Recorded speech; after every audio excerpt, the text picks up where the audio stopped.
ನ್ಯಾಯ ನೀತಿ ಧರ್ಮಕ್ಕೆ ಹೆಸರಾದಂಥ ಧರ್ಮಸ್ಥಳ ಶ್ರೀ ಕ್ಷೇತ್ರ ಈಗ ವಿವಾದಗಳ ಕೇಂದ್ರ ಬಿಂದುವಾಗಿದೆ. ಸೌಜನ್ಯ ಪ್ರಕರಣ ಬೆಳಕಿಗೆ ಬಂದ ನಂತರ ಒಂದಲ್ಲ ಒಂದು ವಿವಾದಗಳಿಂದಲೇ ಸುದ್ದಿ ಆಗ್ತಾ ಇರತಕ್ಕಂಥ ಧರ್ಮಸ್ಥಳ ಶ್ರೀ ಕ್ಷೇತ್ರ ಈಗ ಮಂಡ್ಯ ವ್ಯಾಪ್ತಿಯ ಮಳವಳ್ಳಿಯಲ್ಲಿ ಮಹಿಳೆಯೋರ್ವಳ ಆತ್ಮಹತ್ಯೆಗೆ ಕಾರಣವಾಗಿದೆ ಎಂಬ ಆರೋಪವನ್ನು ಕೂಡ ಹೊತ್ತುಕೊಂಡಿದೆ. ಈ ಸಂಬಂಧ ಹೋರಾಟಗಾರ ಗಿರೀಶ್ ಮಟ್ಟಣ್ಣನವರು ಮಂಡ್ಯದಲ್ಲಿ ಸುದ್ದಿಗೋಷ್ಠಿಯಲ್ಲಿ ಮಾತನಾಡಿದ್ದಾರೆ. ಈ ಸುದ್ದಿಗೋಷ್ಠಿಯಲ್ಲಿ ಅವರು ಏನೆಲ್ಲ ಮಾತನಾಡಿದ್ದಾರೆ ಅನ್ನೋದನ್ನ ನೋಡ್ಕೊಂಡು ಬರೋಣ ಬನ್ನಿ. ಇಡೀ ರಾಜ್ಯಾದ್ಯಂತ ಈ ಒಂದು ಬಡ್ಡಿ ಅಕ್ರಮ ಮೀಟರ್ ಬಡ್ಡಿ ದಂಧೆ ಗ್ರಾಮೀಣಾಭಿವೃದ್ಧಿಯ ಹೆಸರಿನಲ್ಲಿ ಇಡೀ ರಾಜ್ಯಾದ್ಯಂತ ಪ್ರತಿ ಗ್ರಾಮದಲ್ಲಿ ಕೂಡ ನಡೀತಾ ಬಂದಿದೆ. ಕಳೆದ 20 ವರ್ಷಗಳಿಂದ ಫ್ರಾಮ್ 1996ರಿಂದ ಪ್ರಾರಂಭ ಆಗಿದೆ. ಇದು 20 ವರ್ಷಕ್ಕಿಂತ ಜಾಸ್ತಿ ಆಯಿತು. ಕರ್ನಾಟಕದಲ್ಲಿಷ್ಟೇ ಅಲ್ಲ, ನೆರೆ ರಾಜ್ಯದ ಕೇರಳ ರಾಜ್ಯದ ಕಾಸರಗೋಡ್ನಲ್ಲಿ ಕೂಡ ಇದನ್ನ ಮಾಡ್ತಾ ಇದ್ರು. ಅಲ್ಲಿ CMಗೆ ಕಂಪ್ಲೇಂಟ್ ಕೊಟ್ಟ ತಕ್ಷಣ ಈಗ ಅವರು ಸ್ಟಾಪ್ ಮಾಡಿದ್ದಾರೆ. ಇವರು ಗ್ರಾಮೀಣಾಭಿವೃದ್ಧಿ ಅಂತಾರೆ, ಆದ್ರೆ ಇದು ಒಂದು ಅಕ್ರಮ ಮೀಟರ್ ಬಡ್ಡಿ ದಂಧೆ. ಅದಕ್ಕೆ ಕೆಲವೊಂದು ಪ್ರಶ್ನೆಗೆ ನಮಗೆ ಉತ್ತರ ಸಿಗ್ತಾ ಇಲ್ಲ. ಅದನ್ನ ತಮ್ಮ ಮುಖಾಂತರ ಜನಸಾಮಾನ್ಯ ಗಮನಕ್ಕೆ ತರುವಂತ ಪ್ರಯತ್ನ ಈ ಪತ್ರಿಕಾಗೋಷ್ಠಿಯಲ್ಲಿ ಮಾಡ್ತಾ ಇದ್ದೇನೆ.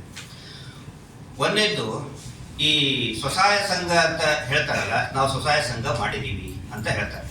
ರಾಜ್ಯಾದ್ಯಂತ ಧರ್ಮಸ್ಥಳದವ್ರು ಏನ್ ಹೇಳ್ತಾರೆ, SKDRDPನವರು ಇದುವರೆಗೂ ಕೂಡ ಒಬ್ಬ ಸದಸ್ಯನಿಗೆ 52 ಲಕ್ಷಕ್ಕಿಂತ ಹೆಚ್ಚು ಜನ ಸದಸ್ಯರಿದ್ದಾರೆ. ಅವರದೇ ವೆಬ್ಸೈಟ್ ನಲ್ಲಿ ಇದೆ. ಮೋರ್ ದನ್ 52 lakh ಮೆಂಬರ್ಸ್ ಇದ್ದಾರೆ. ಒಬ್ಬರಿಗೂ ಕೂಡ ಅವರ ಸ್ವಸಹಾಯ ಸಂಘದ ಏನು ಪ್ರತಿನೇ ಇಲ್ಲ. ರಿಜಿಸ್ಟ್ರೇಷನ್ ಕಾಪಿ ಇರ್ಬೇಕಲ್ಲ, ಒಬ್ಬರಿಗೂ ಕೂಡ ಅದರ ಪ್ರತಿ ಕೊಟ್ಟಿಲ್ಲ. ಅವ್ರು ಬರೀ ಸೈನ್ ಮಾಡಿದ್ರು. ಇವ್ರು SKDRDP ಸೈನ್ ಮಾಡಿಸ್ಕೊಂಡು ಅವ್ರ ಜೊತೆ ತಗೊಂಡು ಹೋಗ್ಬಿಟ್ರು. ಯಾಕೆ? ಈಗ ನಾವೊಂದು ಸಂಘ ಮಾಡಿರ್ತೀವಪ್ಪ, ನಾವೊಂದು ಸಂಘದ ಸದಸ್ಯ, ನನಗೆ ಅದರದ್ದು ಒಂದು ಮೂಲ ಪ್ರತಿ ಅಥವಾ ಜೆರಾಕ್ಸ್ ಪ್ರತಿ ನನ್ನ ಹತ್ರ ಇರಬೇಕಲ್ಲ, ನನಗೆ ಗೊತ್ತಿರಬೇಕು. ನನ್ನ ಪ್ರತಿ ಇಲ್ಲ. ಯಾಕೆ ಕೊಟ್ಟಿಲ್ಲ? ಎರಡನೇದ್ದು, SKDRDP ನಮ್ದು ಬಿಸ್ನೆಸ್ ಏನೋ ಬ್ಯಾಂಕ್ ಬಿಸ್ನೆಸ್ ಕರೆಸ್ಪಾಂಡೆನ್ಸ್ ಅಂದ್ರೆ BC ಟ್ರಸ್ಟ್ ಅಂತ ಹೇಳ್ತಾರೆ. ಸ್ವತಃ ಅದರ ಧರ್ಮದರ್ಶಿಗಳಾದಂತ ಶ್ರೀಯುತ ವೀರೇಂದ್ರ ಹೆಗಡೆ ಅವರು ಹೇಳಿದ್ದಾರೆ, ಸುಮಾರು ಸರಿ ಹೇಳಿದ್ದಾರೆ, ನಮ್ದು BC ಏಜೆಂಟು, ನಾವು ಸಾಲ ಕೊಡುವುದಿಲ್ಲ, ಬ್ಯಾಂಕ್ ಕೊಡ್ತದೆ ಅಂತ ಹೇಳ್ತಾರೆ. ಹಾಗಿದ್ರೆ ಆ ಬ್ಯಾಂಕ್ ಜೊತೆ ಏನು ಒಡಂಬಡಿಕೆ ಆಗಿದೆ ಅದು ಹೇಳಬೇಕಲ್ಲ ಸಾರ್ವಜನಿಕವಾಗಿ. ಅಟ್ಲೀಸ್ಟ್ ಸದಸ್ಯರಿಗಾದ್ರೂ ಹೇಳಬೇಕಲ್ಲ.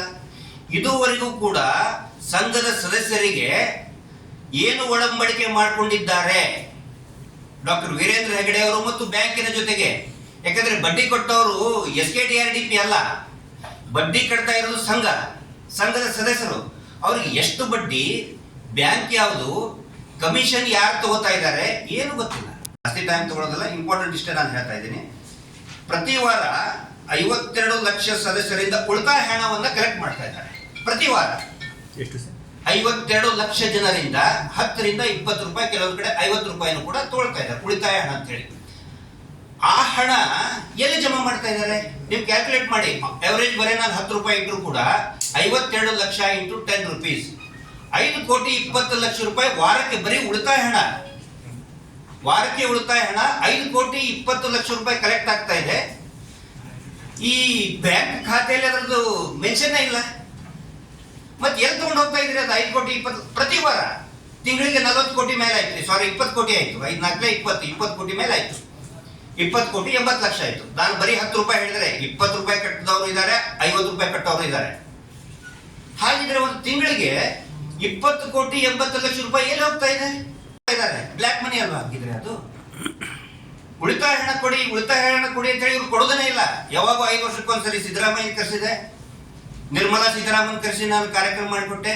ಉಳಿತಾಯ ಹಣ ಫಲಾನುಭವಿಗಳಿಗೆ ಯಾವಾಗ ಅವಶ್ಯಕತೆ ಇರ್ತದೆ ಅವಾಗ ಕೊಡಬೇಕು. 5 ವರ್ಷಕ್ಕೊಮ್ಮೆ 10 ವರ್ಷಕ್ಕೊಮ್ಮೆ ಕೊಡೋದಲ್ಲ. ಇದುವರೆಗೂ ಕೂಡ ಇದು ಸಾರ್ವಜನಿಕ ವಂಚನೆ ಅಲ್ವಾ ಇದು? ಫಸ್ಟ್ ಆಫ್ ಆಲ್, ಕಾನೂನು ಪ್ರಕಾರ ಅವ್ರು ಹಂಗೆ ಉಳಿತಾಯ ಹಣ ಆಸ್ ಎ ಟ್ರಸ್ಟ್ ಅವ್ರು ತಗೊಳ್ಳೋ ಹಂಗೇನೆ ಇಲ್ಲ. ತಗೊಂಡ್ರೆ ಉಳಿತಾಯ ಹಣ ಆ ಸಂಘದ ಅಕೌಂಟ್ ಅಲ್ಲಿ ಜಮೆ ಆಗಬೇಕು. SKDRDP ಅಲ್ಲ, SKDRDP ಇಟ್ಸ್ ಅನ್ ಏಜೆಂಟ್, ಅದು ಕಮಿಷನ್ ಏಜೆಂಟ್. ಅದು ಕಮಿಷನ್ ಏಜೆಂಟ್ ತನ್ನ ಅಕೌಂಟ್ ಅಲ್ಲಿ ಉಳಿತಾಯದ ಹಣ ಹಾಕೊಳ್ಳೋದು ಬರೋದಿಲ್ಲ. ಇದು ನಿಯಮ ಬಾಹಿರ, against RBI guidelines. Group insurance ಮಾಡ್ತಿದ್ದೀವಿ ನಾವು. ಈಗ ಏನು ಪ್ರಶ್ನೆ ಬಂದಿದೆಯಲ್ಲ, ಮಹಿಳೆ ಆತ್ಮಹತ್ಯೆ ಮಾಡ್ಕೊಂಡಿದ್ದಾರೆ, ಇನ್ಶೂರೆನ್ಸ್ ಇವರಿಗೆ ನಾವು ಗ್ರೂಪ್ ಇನ್ಶೂರೆನ್ಸ್ ಮಾಡಿದೀವಿ ಅಂತ ಹೇಳ್ತಾರೆ. ಇದುವರೆಗೂ ಕೂಡ ಯಾರಿಗೂ ಕೂಡ ಒರಿಜಿನಲ್ ಬಾಂಡ್ ಕೊಟ್ಟಿಲ್ಲ. ನಾನು ಇನ್ಶೂರೆನ್ಸ್ ವಿಮೆ ಮಾಡ್ತೀನಿ ಅಂದ್ರೆ ನನಗೆ ಒರಿಜಿನಲ್ ಬಾಂಡ್ ಬೇಕೋ ಬೇಡ? ಸುಮಾರು ಜನರಿಗೆ ಇನ್ಶೂರೆನ್ಸ್ ಬಾಂಡೇ ಕೊಟ್ಟಿಲ್ಲ, ಪಾಲಿಸಿ ನಂಬರ್ ಕೂಡ ಗೊತ್ತಿಲ್ಲ. ಯಾರು ಬುದ್ಧಿವಂತರಿದ್ದಾರೆ, ಯಾರ ಹತ್ರ ಪೆನ್ನು ಪೇಪರ್ ಇದೆ, ಜಗಳ ಮಾಡ್ತಾರೆ, ಅವ್ರಿಗೆ ಇಷ್ಟೇ ಬಾಂಡ್ ಕೊಟ್ಟಿದ್ದಾರೆ, ಉಳಿದವ್ರಿಗೆ ಯಾರಿಗೂ ಕೊಟ್ಟಿಲ್ಲ. ಗ್ರೂಪ್ ಇನ್ಶೂರೆನ್ಸ್ ಆದಾಗ ನೋಡಿ, ಒಂದು ಸಂಘ ಮಂಡ್ಯದಲ್ಲಿ ಕಿರ್ಗಾವ್ನಲ್ಲಿ ಒಂದು ಸಂಘ ಇದೆ. ಆ ಸಂಘದ ಸದಸ್ಯರಲ್ಲಿನೇ ಗ್ರೂಪ್ ಇನ್ಶೂರೆನ್ಸ್ ಅದರಲ್ಲಿ SBI ನಲ್ಲಿ ಇದೆ, ಬಾಂಡ್ ಪೇಪರ್ ನಲ್ಲಿನೇ ಇದೆ. ಏನಂತ ಹೇಳಿದ್ರೆ ಗ್ರೂಪ್ ಮಾಸ್ಟರ್ ಅಂತ ಒಬ್ಬರು ಮಾಡ್ತಾರೆ. ಗ್ರೂಪ್ ಇನ್ಶೂರೆನ್ಸ್ ಹೇಳಿದ್ರೆ ಅದೇ ಗುಂಪಿನ ಗ್ರೂಪ್ ಮಾಸ್ಟರ್ ಅಂತ ಮಾಡ್ತಾರೆ. ಇವರೇನ್ ನಮೂದು ಮಾಡಿದ್ರಲ್ಲಿ ಗ್ರೂಪ್ ಮಾಸ್ಟರ್ SKDRDP ಅಂತ ಹಾಕೊಂಡಿದ್ದಾರೆ. ಇದರಲ್ಲಿ ವಂಚನೆ ಅಲ್ವಾ ಇದು? ಹಿಂಗಾಗಿ ಏನಾಗುತ್ತೆ, ಏನೇ ಇದು ದುಡ್ಡು ಕ್ಲೇಮ್ ಆದ್ರೂ ಫಸ್ಟ್ ಅವ್ರ ಕಡೆ ಹೋಗುತ್ತೆ, ಫಲಾನುಭವಿಗಳ ಗಮನಕ್ಕೆ ಬರುವುದಿಲ್ಲ. ಯಾಕೆ SKDRDP ಗ್ರೂಪ್ ಮಾಸ್ಟರ್ ಆಗ್ತಾರೆ? ಅವ್ರ ಗ್ರೂಪಿನ ಸದಸ್ಯರೆಲ್ಲ ಅವರು SKDRDP ಯೋಜನಾಧಿಕಾರಿಗಳು. ಗ್ರೂಪ್ ಸದಸ್ಯರು 10 ಜನ, ಊರಿನ ಕಿರ್ಗಾವಲ್ ಗ್ರಾಮದ ಒಂದು 10 ಜನ ಇರ್ತಾರಪ್ಪ. ಅದರಲ್ಲಿ ಗ್ರೂಪ್ ಮಾಸ್ಟರ್ ಮಾಡಬೇಕಿತ್ತು, ಮಾಡಲೇ ಇಲ್ಲ.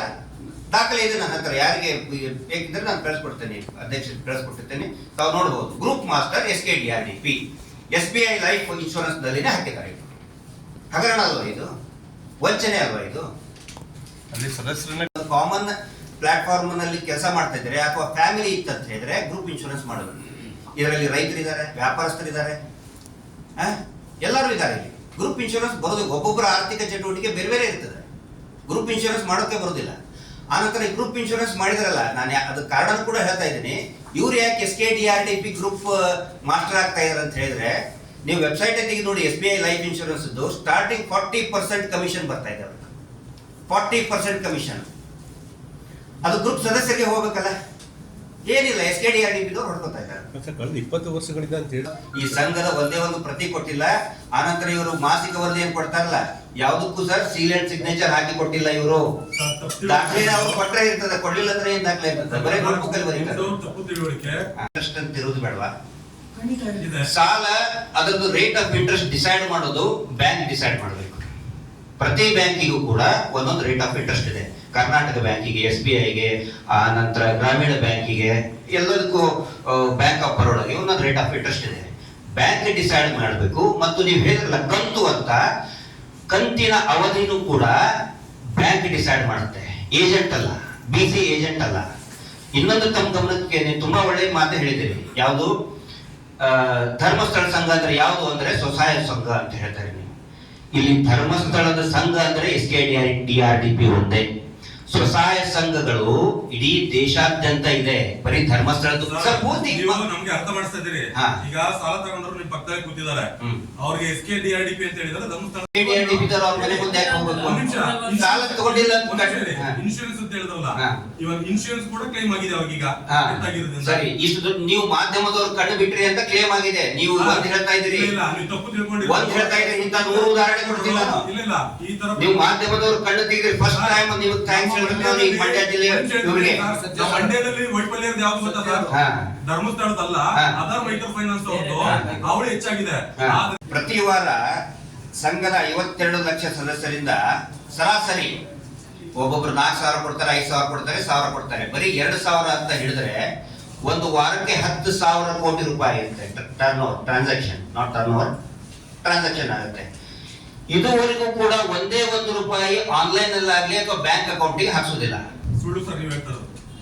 ಅದಕ್ಕೆ ನೋಡಿ, ಇದೇ ಮಾತಾಡಕ್ ಬಿಡ್ತಿರಲಿಲ್ಲ ಸರ್. ಮನುಷ್ಯ ನೀವು ಹೇಳ್ತಾ ಇರ್ತೀರಲ್ಲ, ಮನುಷ್ಯರಪ್ಪ ಇದೇ ಜಿಲ್ಲಾಧಿಕಾರಿಗಳ ಮುಂದೆನೆ 52 ಲಕ್ಷ ಜನರಿಂದ ಸರಾಸರಿ 2,000 ರೂಪಾಯಿ ತಗೊಂಡ್ರು ಕೂಡ 10,000 ಕೋಟಿ ಪ್ರತಿ ವಾರ ಆಗುತ್ತೆ. ಇವರು ಕೊಡ್ತಾರೆ ಮಾಸಿಕ ವರದಿ. ಹಾಗಿದ್ರೆ ಆ ಒಂದು ತಿಂಗಳಿನ ಬಡ್ಡಿ ಯಾರು ತಿಂತಾ ಇದ್ದಾರೆ? 10,000 ಕೋಟಿ ವಾರಕ್ಕೆ ತಿಂಗಳಿಗೆ ಎಷ್ಟಾಯ್ತು? ಅದರ ವರದಿ ಈ CC ಅಕೌಂಟ್ ಬ್ಯಾಂಕ್ ಸ್ಟೇಟ್ಮೆಂಟ್ ಅಲ್ಲಿ ಬರಬೇಕಲ್ಲ, ಯಾಕೆ ಬರ್ತಾ ಇಲ್ಲ? ಅದನ್ನು ನಾನು ಈ ಪತ್ರಿಕಾಗೋಷ್ಠಿಯಲ್ಲಿ ಮೊದಲೇ ಬಾರಿಗೆ ಆ ದಾಖಲೆಯನ್ನ ನಿಮ್ಮ ಮುಂದೆ ಇಡ್ತಾ ಇದ್ದೀನಿ. ನಾವು ಕೆರೆ ಅಭಿವೃದ್ಧಿ ಮಾಡ್ತೀವಿ ಅಂತ ಹೇಳಿ ಅವರು ವೆಬ್ಸೈಟ್ ಅಲ್ಲಿ ಹಾಕೊಂಡಿದ್ದಾರೆ. ಎಲ್ಲಾ ಕಡೆಯೂ ಕೂಡ ಹೇಳ್ತಾರೆ ಕೆರೆಯನ್ನ ಶುದ್ಧೀಕರಣ ಮಾಡಬೇಕು ಅಂತ ಹೇಳಿ. ಇವ್ರು ಹೇಳೋದು ಪ್ರಚಾರ ತಗೊಳ್ಳೋದೇನು? ನಾವು ದಾನ ಮಾಡ್ತಾ ಇದೀವಿ, ನಾವು ಸಮಾಜ ಸೇವೆ ಮಾಡ್ತಾ ಇದೀವಿ ಅಂತ ಹೇಳಿ. ನಿಮ್ಮ ಮುಂದೆ ನಾನು ಒಂದು RTI ಜಯಂತ್ ಅವರು ಒಂದು RTI ಹಾಕಿದ್ರು. ಅದರಲ್ಲಿ ಶ್ರೀ ಕ್ಷೇತ್ರ ಧರ್ಮಸ್ಥಳ ಗ್ರಾಮಾಭಿವೃದ್ಧಿ ಯೋಜನೆಯವರ ಸಹಭಾಗಿತ್ವದಿಂದ ಅನುಷ್ಠಾನಗೊಳಿಸಲಾದ ಕೆರೆ ಸಂಜೀವಿನಿ ಯೋಜನೆ ಅಡಿಯಲ್ಲಿ ಕೆರೆಗಳ ಹೂಳೆತ್ತುವ ಕಾಮಗಾರಿಗೆ ಸಂಬಂಧಿಸಿದಂತೆ 2018-19ರಿಂದ 22ರ ಸಾಲಿನವರೆಗೆ ಶ್ರೀ ಕ್ಷೇತ್ರ ಧರ್ಮಸ್ಥಳ ಗ್ರಾಮಾಭಿವೃದ್ಧಿ ಯೋಜನೆಯವರೆಗೆ ಎಷ್ಟು 684.62 ಲಕ್ಷಗಳನ್ನು ಪಾವತಿಸಲಾಗಿದೆ. ಇವರು ನಾವು ಸೇವೆ ಮಾಡ್ತೀವಿ ಅಂತ ಹೇಳಿದವರು ಸರ್ಕಾರದಿಂದ ಇಷ್ಟು 6,82,00,000 ದುಡ್ಡು ಹಾಕಿಸ್ಕೊಂಡಿದ್ದಾರೆ.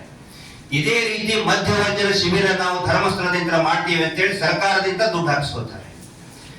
ಆನಂತರ ಕೌಶಲ್ಯ ಅಭಿವೃದ್ಧಿ ಅದಕ್ಕೂ ಕೂಡ ದುಡ್ಡು ಹಾಕಿಸ್ಕೊತಾ ಇದ್ದಾರೆ. ಇದರಿಂದ ಒಂದು ಪ್ರತಿಕೂಲ ಪರಿಣಾಮ ಅಲ್ಲಿ ಸ್ಥಳೀಯ ಕೆರೆ ಅಭಿವೃದ್ಧಿ, ಪ್ರತಿ ಕೆರೆಗೂ ಕೂಡ ಕೆರೆ ನೀರು ಬಳಕೆದಾರ ಸಂಘಗಳಂತ ಇರ್ತದೆ. ನೀರು ಬಳಕೆದಾರ ಸಂಘ ಆಕ್ಚುಲಿ ಅವ್ರಿಗೆ ಹಾಕ್ಬೇಕದನ್ನ, ಅವ್ರಿಗೆ ಹಾಕಿದ್ರೆ ಆ ಸಂಘಗಳು ಕೂಡ ಗಟ್ಟಿ ಆಗ್ತವೆ. ಇವ್ರು ಹಂಗ್ ಮಾಡ್ತಾ ಇಲ್ಲ.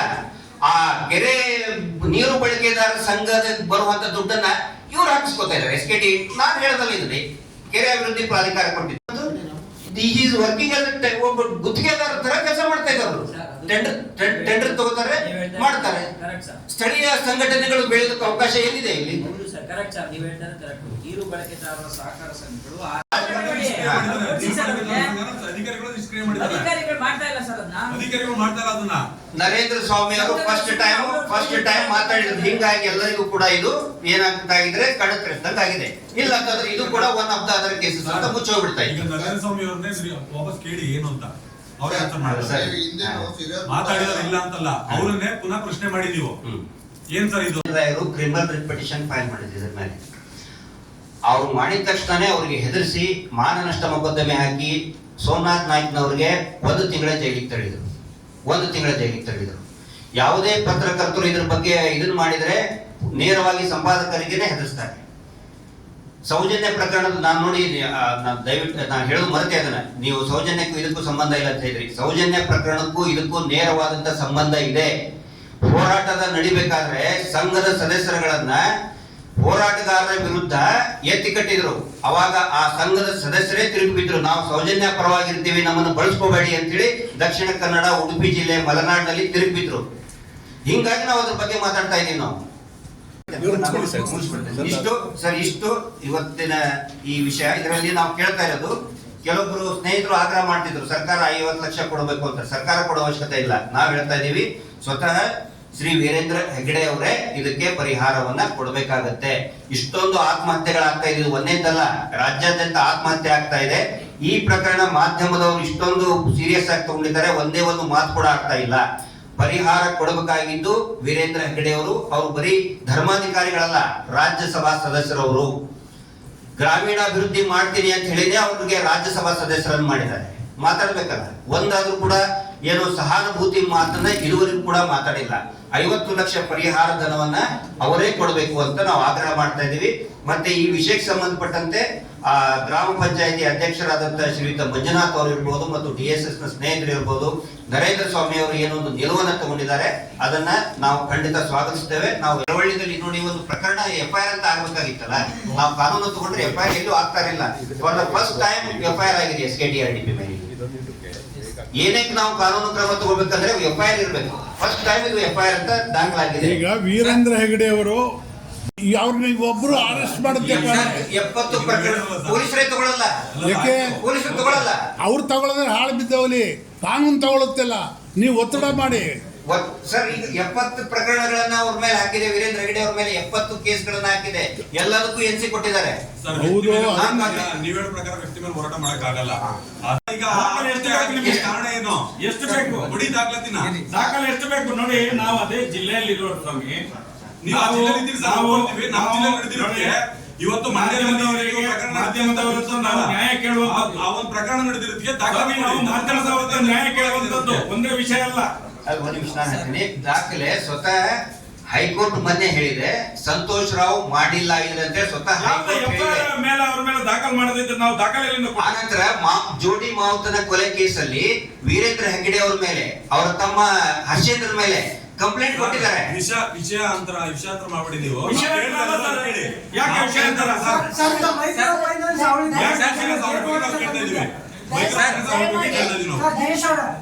ಯಾವುದೇ ಪೊಲೀಸ್ ಅಧಿಕಾರಿಗಳು ಇದನ್ನು ತಗೊಳ್ಳಿಲ್ಲ. ನೀವು ಇಲ್ಲ ಸರ್, ನಾವೆಲ್ಲೂ ಹೋಗಲ್ಲ. ಸರ್, ನಿಮಿಷ. ನಮ್ಗೆ ಬೇರೆ ಅಲ್ಲಲ್ಲ ಸರ್, ಒಂದ್ ಪ್ರೆಸ್ ಮೀಟ್ ಗೋಸ್ಕರ ಇಷ್ಟೊತ್ತು ಕುತ್ಕೊಳಕ್ ಆಗಲ್ಲ, ಬೇರೆ ಕೆಲಸ ಇದೆ. ಯಾಕೆ ಅಂತಾರೆ ಒಂದ್ ನಿಮಿಷ ಅಂತ ಕೇಳಿ, ನಿಮ್ಗೆ ಬೇಕಿದ್ರಲ್ಲ ತಗೊಳ್ಳಿ ಅಂತ ಹೇಳಿ ಸರ್. ಈಗ ಫೇಕ್ ಅಂತ ಹೇಳ್ತೀರಾ? ಫೇಕ್ ಅಂತ ಹೇಳ್ತೀರಾ? ಹೇಳಿ ಸರ್. ಫೇಕ್ ಅದನ್ನ ಫೇಕ್ ಅಂತ ಹೇಳಿ ಕ್ಯಾಮ್ರಾ ತೋರಿಸಿ ಅದನ್ನ ಫೇಕ್ ಅಂತ ಹೇಳಿ ನೀವು.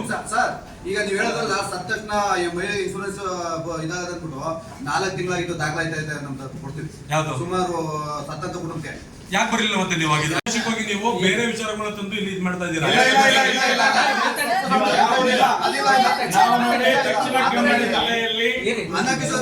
ದಕ್ಷಿಣ ಕನ್ನಡ ಜಿಲ್ಲೆಯಲ್ಲಿ ಇದಕ್ಕಿಂತ ಮೊದಲು ಬೇಕಾದಷ್ಟು ಕಂಪ್ಲೇಂಟ್ ಗಳನ್ನು ಮಾಡಿದ್ರೆ ಯಾವುದು ಕಂಪ್ಲೇಂಟ್ ಅವ್ರ ಮೇಲೆ ದಾಖಲಾಗಲಿಲ್ಲ. ನಾವು ಅದನ್ನು ಇವತ್ತು ಇಡೀ ರಾಜ್ಯದಾದ್ಯಂತ ಕೇಳುವಂತದ್ದು, ಕಾನೂನಿನ ಮುಖಾಂತರ ಕೂಡ ಕೇಳ್ತಿದ್ದೇವೆ ನಾವು. ನೋಡಿ, ಉದಾಹರಣೆಗೆ ಪದ್ಮನಾಭ ಕೊಲೆ ಪ್ರಕರಣ ಇರ್ಬೋದು, ಅದನ್ನು ಸಿ ರಿಪೋರ್ಟ್ ಮಾಡಿ ಯಾರ ಮೇಲೆ ಆವಾಗ ಇದ್ದದ್ದು? ಇದೇ ಜನಗಳ ಮೇಲೆ ಇದ್ದಂಥದ್ದು. ಅದರ ಮೇಲೆ ವೇದವಲ್ಲಿ ಪ್ರಕರಣ ಆಯ್ತು, ಅದರಲ್ಲಿ ಕೂಡ ಸಿ ರಿಪೋರ್ಟ್ ಮಾಡಿದ್ರು, ಅದರಲ್ಲಿ ಇವರ ಮೇಲೆ ಆರೋಪ ಇದ್ದಂಥದ್ದು. ಈಗ ಡಬಲ್ ಮರ್ಡರ್ ಯಾರು? ನಾರಾಯಣ ಸಬ್ಬಲಿಗೆ ಮತ್ತು ಇವ್ರದ ಮೇಲೆ, ವೀರೇಂದ್ರ ಹೆಗ್ಡೆ ಮತ್ತು ಅವ್ರ ತಮ್ಮನ ಮೇಲೆ ಕೇಸ್ ಕೊಟ್ಟಿರುವಂತದ್ದು ಆ ತಾಯಿ, ಅದು ಕೂಡ ಸಿ ರಿಪೋರ್ಟ್ ಆಗಿದೆ. ಈಗ ಸೌಜನ್ಯನ ಕೇಸ್ ಇರುವಂತದ್ದು, ಎಲ್ಲ ಊರು ಹೇಳುವಂತದ್ದು ಅವ್ರ ಮೇಲೆ, ಆದ್ರೆ ಎಲ್ಲಿಯೂ ಕೂಡ ಕೇಸ್ ದಾಖಲಾಗುದಿಲ್ಲ. ಅದಕ್ಕೋಸ್ಕರ ನಾವು ಇವತ್ತು ಏನು ಸಮಾಜದಲ್ಲಿ ಅನ್ಯಾಯ ಆಗ್ತಿದೆ, ನ್ಯಾಯಾಂಗದಿಂದ ಇರ್ಬೋದು, ಕಾರ್ಯಾಂಗದಿಂದ ಇರ್ಬೋದು, ರಾಜಕೀಯದಿಂದ ಇರ್ಬೋದು, ಎಲ್ಲವನ್ನು ಇಡೀ ರಾಜ್ಯಾದ್ಯಂತ ಅಲ್ಲ, ಇಡೀ ದೇಶಾದ್ಯಂತ ಇವ್ರು ಯಾರಪ್ಪ ಇಷ್ಟು ದೊಡ್ಡ ಪ್ರಭಾವಿ ವ್ಯಕ್ತಿಗಳು ಇದನ್ನೆಲ್ಲ ಮಾಡ್ತಿದ್ದಾರೆ. ಕಾನೂನು ಸುಮ್ಮನೆ ಇಲ್ಲ, ಇದಕ್ಕೋಸ್ಕರ ಒಂದು ತಾರೀಕಿಗೆ ಅಂತ್ಯ ಹಾಕ್ಬೇಕು ಅಂತ ಹೇಳಿ ನೀವೇನ್ ಮಾಡ್ತಾ ಹೇಳ್ತಿದ್ರೆ ಅದಕ್ಕೆ ಪೂರಕವಾಗಿ ಹೋರಾಟ ಮಾಡ್ತಿದ್ದಾರೆ. ಮಾತಾಡಿ ಸರ್, ಈ ದಾಖಲೆ ಏನ್ ಕೊಟ್ಟಿದಾರಲ್ಲ ಈಗ, ಓಕೆ. ಇದು ಒಂದು ಪ್ರಿಂಟ್ ಔಟ್ ಇಷ್ಟೇ.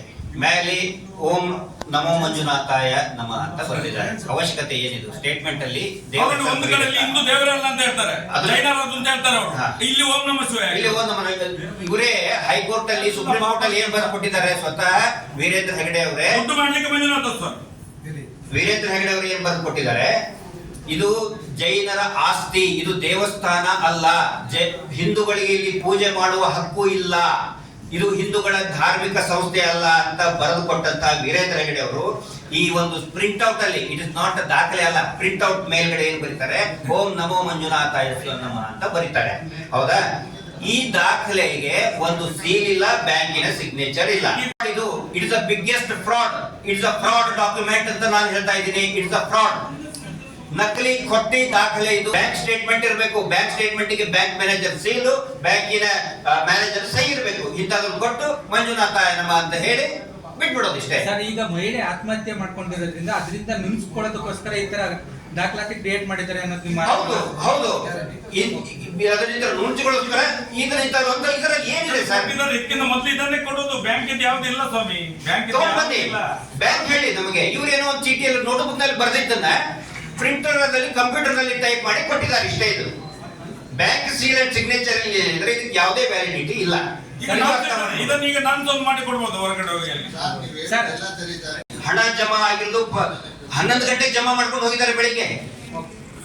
ಮರಣ ಆದ ದಿನ ಅದರ ಬೆಳಿಗ್ಗೆ 11 ಗಂಟೆಗೆ ದುಡ್ಡು ಜಮಾ ಮಾಡ್ಕೊಂಡು ಹೋಗಿದ್ದಾರೆ.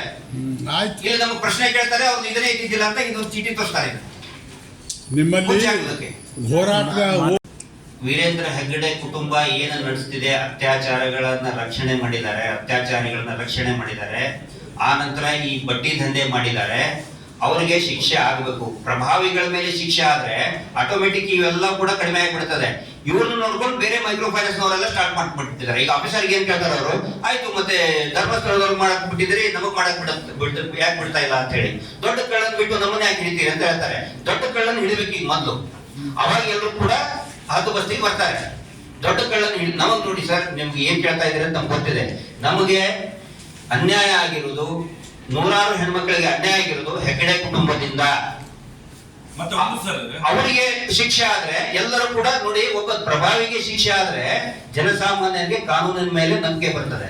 ಪ್ರಭಾವಿಗಳನ್ನ ಉಳಿಸ್ಕೊಂಡು ಹೋಗಿ ಇನ್ನೆಲ್ಲಾರು ನಾನು ಹಿಡಿತೆ ಅಂತ ಹೇಳಿದ್ರೆ ಜನಸಾಮಾನ್ಯರಿಗೆ ನಂಬಿಕೆ ಬರುವುದಿಲ್ಲ.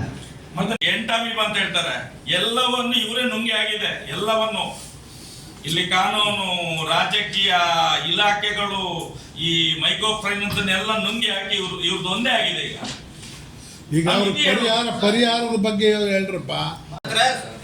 ತನಿಖೆ ಆಗ್ಬೇಕು ಸರ್. ಅಲ್ಲ, ಏನಂತ ಹೇಳಿದ್ರೆ ಸಹಾಯವಾಣಿ ಆಗಬೇಕು. ಇದ್ರ ಬಗ್ಗೆ ಮಂಜುನಾಥ್ ಅವರು ಕೂಡ ಪ್ರಸ್ತಾಪ ಮಾಡಿದ್ದಾರೆ. ಈ ಪ್ರತಿ ಜಿಲ್ಲೆಯಲ್ಲೂ ಕೂಡ ಒಂದು ಸಹಾಯವಾಣಿ ಆಗಬೇಕು. ಮನೆ ಮುಂದೆ ಬಂದು ನಿಂತ್ಕೋತಾರಲ್ಲ, RBI ನಿಯಮ ಉಲ್ಲಂಘಿಸಿ ಮನೆ ಮುಂದೆ ಬಂದು ದುಡ್ಡು ಕಟ್ರಿ ಅಂತ ಹೇಳಿ ಕಿರುಕುಳ ಆಗ್ತಾ ಇದೆಯಲ್ಲ, ಒಂದು ಸಹಾಯವಾಣಿ ಆಗಬೇಕು. ಮತ್ತು ಮಂಡ್ಯ ಜಿಲ್ಲೆ ಇದರಲ್ಲಿ ಮಾದರಿ ಜಿಲ್ಲೆ ಆಗಬೇಕು. ಆ ನಿಟ್ಟಿನಲ್ಲಿ ಈ ಮೈಕ್ರೋ ಫೈನಾನ್ಸ್ ಎಲ್ಲರೂ ಬಂತು, ಅದರಲ್ಲಿ ಎಲ್ಲರೂ ಬಂತು. ನಾವು ಇವ್ರನ್ನ ಬಿಟ್ಟು ಇವ್ರನ್ನಿಷ್ಟೇ ಮಾಡಿ ಅಂತ ನಾವು ಹೇಳಲ್ಲ. ಮೈಕ್ರೋ ಫೈನಾನ್ಸ್ ದಂಧೆಯಲ್ಲಿ ಏನಾಗಿದೆ, ಒಂದು ಈ ಸ್ವಸಹಾಯ ಏನು ಸಹಾಯವಾಣಿ ಹೆಲ್ಪ್ಲೈನ್ ಸೆಂಟರ್ ಅಂತ ಒಂದು ಮಾಡಿಬಿಟ್ರೆ ಖಂಡಿತ ಇದೊಂದು ಹದ್ದು ಬಸ್ತಿಗೆ ಬರ್ತದೆ. ಇಲ್ಲ ಅಂತ ಹೇಳಿದ್ರೆ ಇಲ್ಲಿ ಆಫೀಸರ್ಸ್ ಒಳ್ಳೆಯವರಿದ್ದಾರೆ. ಇನ್ನು ಅನೇಕ ಕಡೆ ಆಫೀಸರ್ ಜೊತೆಗೇನೆ ಅವ್ರ ಜೊತೆಗೆ ಶಾಮೀಲ. ಫಸ್ಟ್ ಹೋಗಿ ಆಫರ್ ಕೊಡೋದೆ ಪೊಲೀಸ್ ಆಫೀಸರ್ಗೆ. ಮುಂಚೆ ಸೆಕೆಂಡ್ಸಿಗೆ ಇದಕ್ಕೆ ದುಡ್ಡು ಕೊಡ್ತಿದ್ರು, ಏನೋ ಸರಾಯಿ ಕೊಡ್ತಿದ್ರು, ಇಸ್ಪೇಟ್ ಆಡಕ್ ಕೊಡ್ತಿದ್ರು. ಈಗ ಈ ಬಡ್ಡಿ ದಂಧೆ ಮಾಡೋರು ಮಂತ್ಲಿ ಫಿಕ್ಸ್ ಮಾಡಿದ್ದಾರೆ. ಸಹಾಯವಾಣಿ ಅಂತ ಮಾಡಿ, ಎಲ್ಲರಿಗೂ ಮಾಡಿ. ಯಾರು ಮೈಕ್ರೋ ಫೈನಾನ್ಸ್ ಅಡ್ಡದಾರಿ ಹಿಡಿದಿದ್ದಾರೆ ಎಲ್ರಿಗೂ ಕೂಡ ಮಾಡಿ. ಹೀಗಾಗಿ ಇವತ್ತು ಇದು ತಕ್ಷಣವೇ ಜಿಲ್ಲಾಧಿಕಾರಿಗಳಿಗೂ ಕೂಡ ಇಲ್ಲಿಯ ಸ್ಥಳೀಯ ನಮ್ಮ ಮುಖಂಡರು, ನಮ್ಮ ದಲಿತ ಸಂಘರ್ಷ ಸಮಿತಿಯ ಮುಖಂಡರ ಜೊತೆಗೆ, ಪಂಚಾಯತಿ ಅಧ್ಯಕ್ಷರ ಜೊತೆಗೆ ನಾವು DC ಆಫೀಸಿಗೆ ಹೋಗಿ ಅಲ್ಲಿ ನಾವು ಮನವಿಯನ್ನ ಕೊಡ್ತಾ ಇದ್ದೀವಿ. ಒಂದು ಸಹಾಯವಾಣಿಯನ್ನ ಆದಷ್ಟು ಬೇಗ ಮಾಡಿ. ಮತ್ತೆ ಯಾರಿದ್ದಾರೆ ವೀರೇಂದ್ರ ಹೆಗಡೆ ಅವರೇ, ಅವರಿಗೆ 50 ಲಕ್ಷ ಪರಿಹಾರವನ್ನ ಕೊಡಬೇಕು. ಸರ್ಕಾರದಿಂದ ಅಲ್ಲ, 4 ದಿವಸದಲ್ಲಿ ಸ್ಟೇಷನ್ಗೆ ಬರ್ತದೆ. ಕಾಸರಗೋಡೆಯಲ್ಲಿ. ಇಲ್ಲಿ ಯಾರು ತಗೊಳ್ಳೋರಿಲ್ಲ, ತಗೊಳ್ಳೋದು ಮಾತ್ರ. ಫಂಡ್ ಮಾಡ್ತಾರಲ್ಲ ಇಲ್ಲಿ ಎಲ್ಲ ಪಾರ್ಟಿಗೆ, ಎಲ್ಲಾ ಪೊಲಿಟಿಕಲ್ ಪಾರ್ಟಿಗೂ ಫಂಡಿಂಗ್ ಮಾಡ್ತಾರಲ್ಲ, ಅದರ ಪರಿಣಾಮ ಏನು? ಸರ್ ನೀವು ಕೋರ್ಟ್ ಹೋಗ್ಬೋದಲ್ಲ ಸರ್? ಕಾನೂನು ಉಲ್ಲಂಘನೆ ಮಾಡಿದ್ರೆ ದೂರ ತಗೊಳ್ಳಲ್ಲ ಅಂದ್ರೆ ಕೋರ್ಟ್ಗೆ ಹೋಗ್ಬೋದಲ್ಲ ಸರ್? ಕೋರ್ಟ್ ಮುಖಾಂತರ FIR ಮಾಡಿಸ್ಬೋದಲ್ಲ ಸರ್? ಸರ್ ಈಗ ನಾನು ಹೇಳಿದ 2016 ಕ್ರಿಮಿನಲ್ ರಿಟ್ ಪಿಟಿಷನ್ ಇದೆ. ಅದನ್ನ ಈಗ ಅರ್ಜಿ ಮೂವ್ ಮಾಡಿದಾರೆ. ಅದನ್ನ FIR ಆಗಿದ್ದಿಲ್ಲ. ಇವತ್ತು ಫಸ್ಟ್ SKDRDP ಮೇಲೆ ಮಂಡ್ಯ ಜಿಲ್ಲೆಯಲ್ಲಿ ಆಗಿತ್ತು. ಫಸ್ಟ್ FIR ಬೇಕು. ಕೋರ್ಟು ಕೂಡ ಏನಿದೆಪ್ಪ ಅವ್ರ ಮೇಲೆ ಆರೋಪ, ನೀವು ಕೇಳಿದ್ರಲ್ಲ ಎಲ್ಲಿದ್ರಿ ಸಾಕ್ಷಿ ಅಂತ, ಕೋರ್ಟು ಕೂಡ ಅದೇ ಕೇಳ್ತದೆ. ತಗೊಂಡು ಬನ್ನಿ FIR. ಈಗ FIR ಆಗಿದ್ದು. ಹಿಂಗಾಗಿ ಇನ್ಮೇಲೆ ನಾವು ಇಷ್ಟು ತನಕ FIR ಇಲ್ಲ ಅಂತ ಹೇಳಿ. ಈಗ ನೋಡಿ ಫಸ್ಟ್ FIR ಆಗಿದ್ದು ಮಂಡ್ಯ ಜಿಲ್ಲೆ. ಆಯ್ತು, ಇದ್ರ ಬಗ್ಗೆ ಹೋರಾಟ ಮಾಡ್ರ